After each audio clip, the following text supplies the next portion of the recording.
I'm Mayor Jen Grigoraitis, and welcome to the Melrose Minute, where we bring you news you can use from City Hall. And I'm thrilled to be joined today by Denis Gaffey, our Director of Planning and Community Development. Welcome, Denis. Thank you. It's a pleasure to be here. Thank you for coming. And your office does a lot of great things, but today we're here to talk about one particular project, which is our public safety buildings. And there was a question on the November ballot to fund a debt exclusion to renovate all 4 buildings, and we've been working hard internally ever since. So I was hoping you could start just with a quick refresher on the project for folks watching. Sure thing. So you're right. In November, the Melrose residents voted to support renovating and rebuilding the city's 4 public safety buildings, the police station and our 3 fire stations. The proposal stemmed from a years-long process with input from stakeholders of evaluating existing conditions in the 4 facilities, determining the unique space needs for the police and the fire departments in each of these facilities, and developing conceptual level plans and cost estimates to meet the space needs and address the deteriorated conditions and limitations of the existing buildings. The city hired an architectural firm with extensive experience designing public safety facilities, Dorr and Whittier Architects, and they engaged with all of the members of the police and the fire department to help get us to that point. Recognizing that it would be impossible to renovate and rebuild all 4 facilities at one time, Dorr and Whittier also developed a phasing plan that illustrates 3 distinct phases of work and carries us through till 2030. So these 3 phases include phase 1, which is construction of a new police station and a new fire station on Tremont Street. That's engine 2.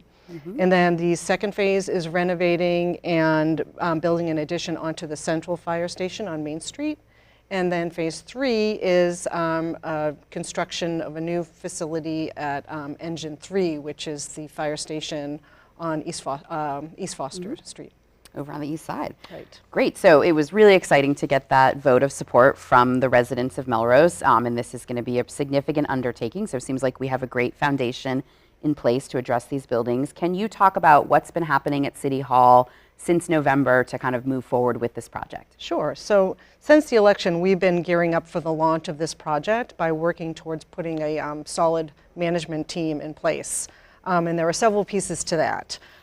First, we'd like to put Dorr and Whittier, the architects, under contract for the full design services. Just to clarify, to date, Dorr and Whittier's work has been limited to the feasibility study that they performed several years ago and the most recent update to get to the conceptual level plans and the phasing approach that the public supported.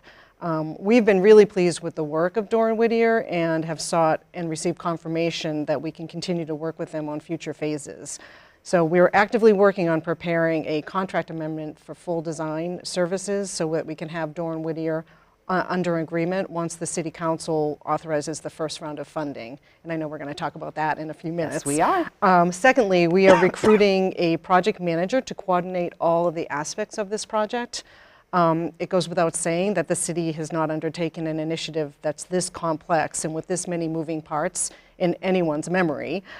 So we want to ensure that such a significant investment of public dollars has dedicated staff to manage this overall project, coordinate with the contractors and stakeholders, and then regularly update the community on the progress and the challenges.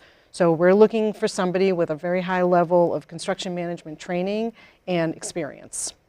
And then thirdly, we are assembling a public safety facilities project committee with representation from the fire and the police departments, and then also a cross-section of residents and city officials with experience in construction and design, planning, and sustainability in engineering. And I understand you're working on assembling that committee right now. So the goal is that this group will be prepared to start holding regular meetings once the project manager is on board. And we are currently recruiting for the project manager. So we hope to have all these pieces in place Great. So soon. It sounds like you've been really busy since November. So just to recap for folks, we are going to have a new committee that's going to have a broad range of stakeholders involved to help us through this design stage. We're able to use the existing architect, which certainly saves us time in a bidding process and also allows us to continue to build on that partnership, which is great. And we're going to bring in a full-time staff person to manage this project both internally and then externally with our partners and with our residents. So Correct. it sounds like a strong plan. I'm really excited for it.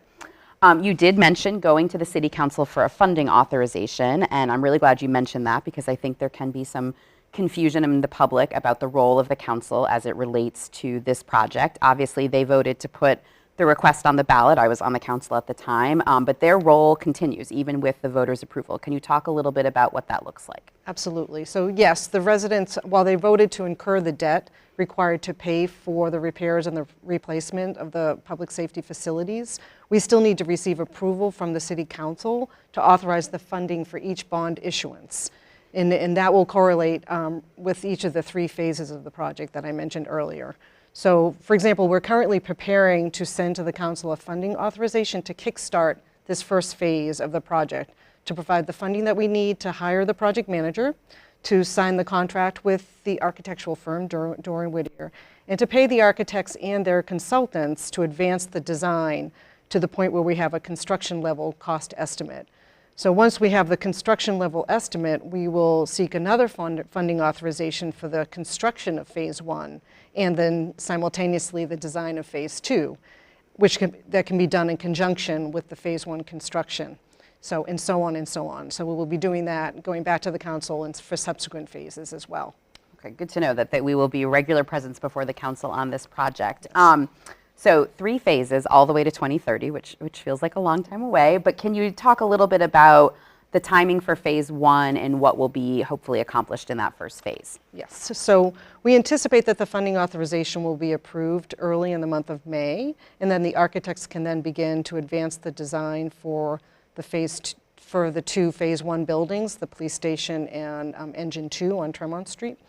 And it's important to clarify that the work that the architects did to get us to this point was very conceptual in nature, and there'll be quite a bit of programming, engineering, and design work that needs to get accomplished. All of this design work will be reviewed on a regular basis with the Public Safety Facility Projects Committee, and then further refined and value engineered to ensure that the projects are as cost-effective as possible. And the construction documents are clear and complete for estimating and bidding. As part of its charge, the committee will also be providing regular updates to the public and forums for feedback and questions from the public. Another early step involves selecting the owner's project manager, and that's the outside consultant who will keep the project on schedule and within budget and provide overall construction oversight. And also we will be retaining a construction manager who will be working with the city and the design team as the construction documents are prepared and advanced. In terms of overall schedule, the architects estimate that the design work will take approximately 12 months, and then there'll be a 2-month bidding period on top of that. So adding in time for the funding authorization that we'll need once we have the bids in hand, we'll go back to council to get the funding. So adding in the timing for that, we should be ready to break ground in the summer of 2025. Wow. That's a little bit sooner than I expected. That's really exciting. So that'll be here before we know it. It will. Well, thank you for providing this update. I think the public has been really interested to know what happens next with the project. Clearly, there's been a lot of work happening behind the scenes in City Hall, and now we get to move into this first phase of public engagement, which is great. And just a huge thank you to you and your team and the committee that got us to this point. It's really exciting to see this investment in our public safety facilities. Great. Thank you for being here. Absolutely.